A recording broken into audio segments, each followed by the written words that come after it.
What's going on? Boys, arm yourselves. Healthy versus unhealthy types. Not what makes a type healthy or unhealthy, but that these terms are useless. You see people say healthy and unhealthy constantly, but what it always boils down to is unhealthy behavior and unhealthy variant of a type being something the person saying unhealthy doesn't like, and a healthy version of a type or an example or behaviors are the person saying healthy or behaviors they like. When someone says a type is unhealthy, they mean I don't like it and nobody should be like that. They say a type is healthy, they mean I like this, everyone should be like this. As terms, they are thrown around so much, used in so many different ways by so many different people, they're useless. In fact, there is one way I could see them being useful, but not the way they're intended.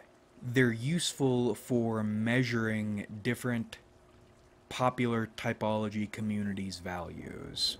Because I have never seen healthy and unhealthy used in relation to a type's functions. It always comes down to desired behaviors and villainized behaviors in different typology communities. I stopped using them for that reason. When you notice it, you start feeling stupid hearing yourself say them. I might as well be saying I like this or I don't like this.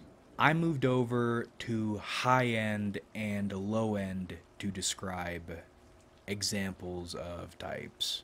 And while I still use those terms in a value way, high end and low end are paying less attention to social acceptability and more to effective action or the ability to act effectively, loosely assessing an individual's sophistication with their functions. Right, so a low end INFP, they're effectively a toddler. Their FI is intense but not sophisticated. They spend a lot of time in and on their own shoes. You're aware of the intensity with which FI can identify with people, empathize with them.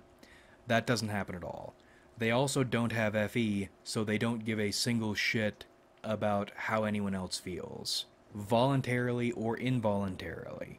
Any, you know they're repressing it or using it frivolously. They are utterly controlled by SI. They have worked out all the reasons chicken tendies are the only food human beings should be allowed to eat, and if mommy doesn't bring them at the same time every day, there are going to be problems. Good boy points are not a fiat currency. They are backed by ass whoopings. And of course, their TE is extraordinarily underdeveloped and insecure, so they are going to put themselves among people, insert themselves among people, and try to impose themselves, but instead throw like a muscle man screechy, hissy fit at them. Huge mess. Zero sophistication of functions. The individual, you can barely call them an individual.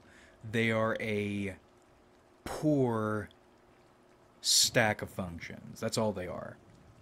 They aren't controlling their functions are controlling them, and they're managing to be controlled poorly. That's a low end type. This has been a low end INFP versus the high end INFP. And we're going to look at a more negative high end INFP to differentiate high end and low end from healthy and unhealthy. INFP high end psychopath understands and uses FI perfectly. In fact, their values judgments, whatever you want to call them, doesn't even matter.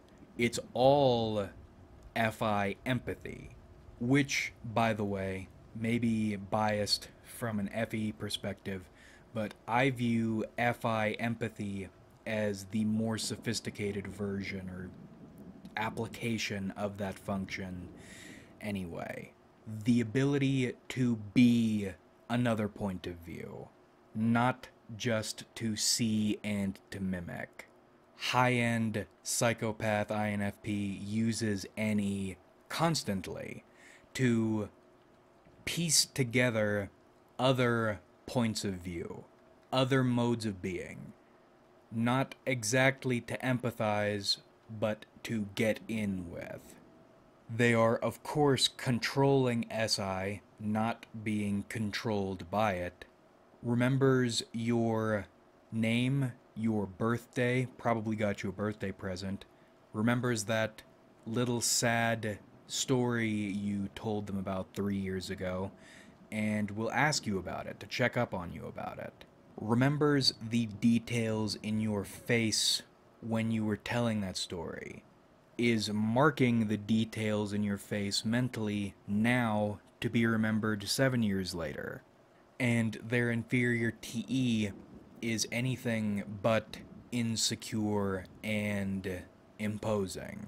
It's confident and probably seductive. It knows who you are, and it knows what you want. And it's going to use this logistical thing, whatever it is you want, to lure you into the woods where it's going to kill and eat you. If an INFP has mastered its functions so well, it can make you want to go into the woods with them and get killed and eaten. It's probably a high-end INFP. And once again, there isn't really a way to measure any of these things. And even if you choose to adopt these terms, it's still going to be based on value, because there is this idea the high-end versions of types are better or more interesting than their low-end versions, and that is the case, but it's demonstrating, this video is trying to demonstrate that these sorts of terms are not scientific. You are measuring something with any set of this or that terms, but you need to pay attention to what you're measuring and how loosely you're measuring it. Right, because if all types were healthy, then everyone would be a Redditor, or they would be whatever schizophrenic standard of behavior social media says is right these days. Or if you're using healthy, if everyone were your version of healthy, they would be different versions of you. Healthy and unhealthy are more social terms than they are typological ones.